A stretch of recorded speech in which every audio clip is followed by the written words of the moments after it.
Rasulullah sallallahu alaihi wasallam, yuhasibullahu al-'abida laisa bainahu wa bainahu turjuman. Allah akan hisab hamba-hambanya satu demi satu, bersatu dan tidak ada penerjemah. Jadi tidak bagi terjemah, translate. Ya Allah, saya tidak mengerti bahasa Arab, saya tidak mengerti bahasa, ya Allah, gimana ini, saya butuh translate atau benacara supaya bisa bantu saya lulus dari hukum. Tidak ada. Yang hakim Allah, keputusannya Allah, yang menentukan Allah, mahkamah yang dikuasai Allah, hamba di hadapan Allah, saksi semua, tangan saksi, mata saksi, lidah saksi, kaki saksi, buku amal saksi, malaikat saksi. Bagaimana kita mau lari? Ditanya oleh Allah, hei hambaku, ingat enggak di malam itu, di tempat itu, kamu berlakukan dosa itu? Seorang hamba yang masih memiliki iman, dia merasa dan ingat, dan dia merasa malu, dia tunduk kepalanya.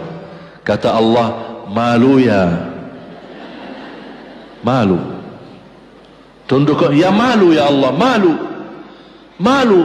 Dan subhanallah, tanda rahmat Allah, ketika Allah bertanya dengan kita, tidak ada orang lain yang bisa lihat. Supaya apa? Supaya hisab kita di antara kita sama Allah tidak terbocor kepada orang lain, supaya tidak malu sama orang lain. Allahu Akbar. Habis kita sudah laku diri, ya Allah, saya ingat dan saya rasa salah dan saya malu. Apa kata Allah? Waktu itu kamu lakukan dosa itu, aku tutupi. Aku tutupi. Tak ada yang tahu.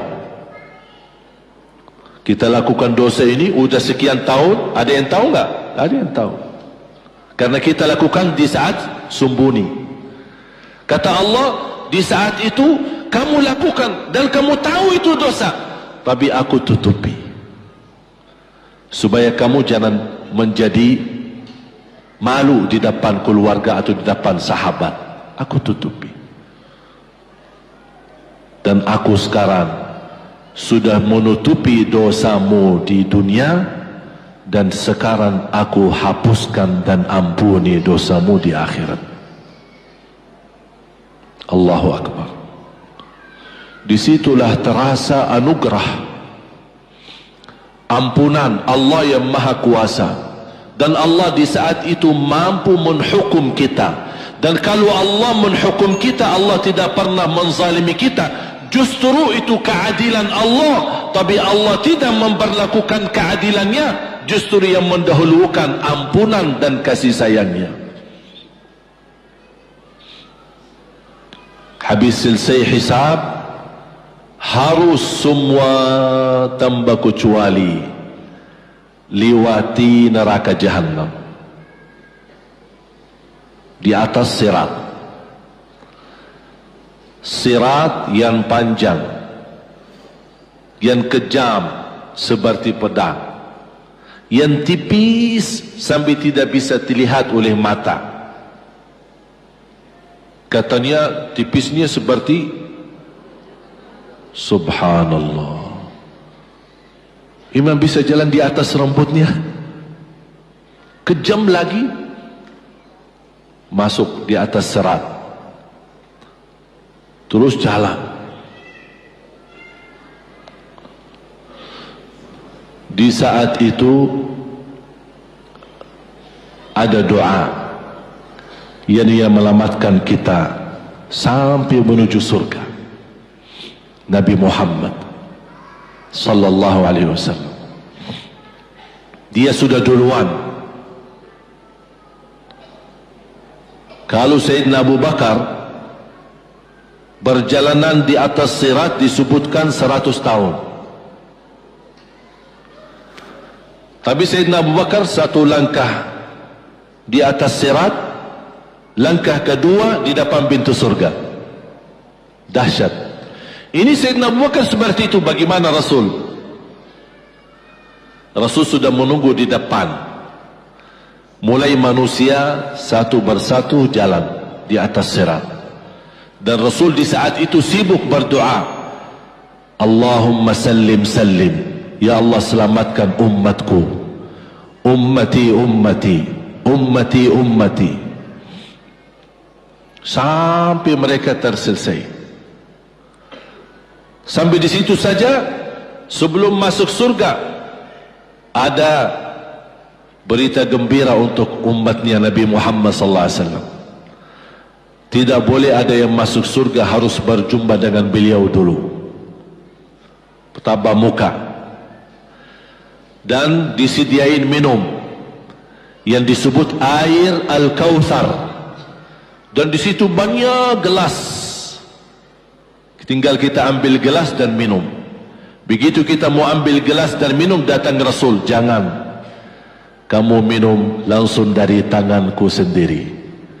Barang siapa yang minum dari tanganku tidak akan haus selama-lamanya. Allahu Akbar. Di situ terasa kemuliaan. Begitu kebahagiaan kita bertemu dengan Nabi Muhammad dan bisa langsung minum dari tangan Nabi Muhammad sallallahu alaihi wasallam. Bukan hanya begitu saja, bahkan Nabi Muhammad memegang tangan kita, mengajak kita masuk 8 pintu surga. Ada 8 pintu.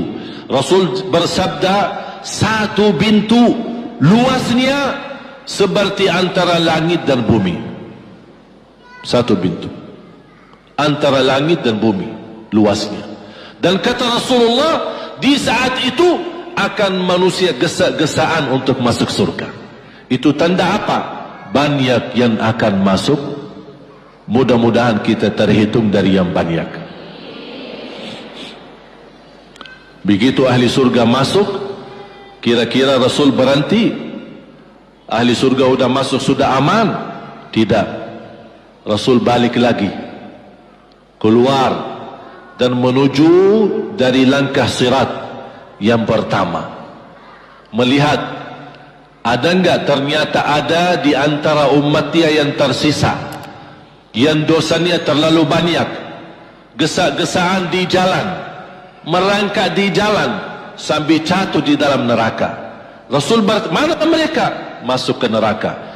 Kata Allah subhanahu wa ta'ala melihat keadaan Nabi Muhammad SAW, apa yang dibutuhkan lagi?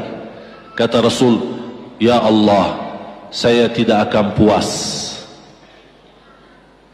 masuk surga sampai hamba-hambamu yang ada di neraka, umatku, diselamatkan. Allah subhanahu wa ta'ala mengizinkan Nabi Muhammad keluarkan dari neraka. Dia keluarkan. Sudah cukup ya Nabi Muhammad? Tidak cukup ya Allah, masih ada lagi. Diambil lagi, dikeluarkan, diambil lagi, dikeluarkan. Artinya dari umat Nabi Muhammad yang masih banyak dosanya, yang masih banyak kelewatannya sama Rasulullah, yang tidak pantas memberi kemuliaan kepada Rasulullah SAW, dapat pula syafaatnya Nabi Muhammad. Yang tidak pernah memberi tanda sayang dan cinta kepada Rasul, dapat rasa sayang dan cinta Nabi Muhammad SAW.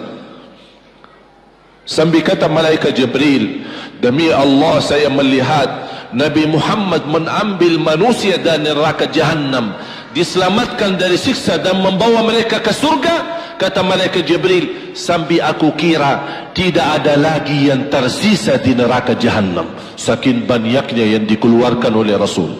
Itu syafaat Rasul sallallahu alaihi wasallam.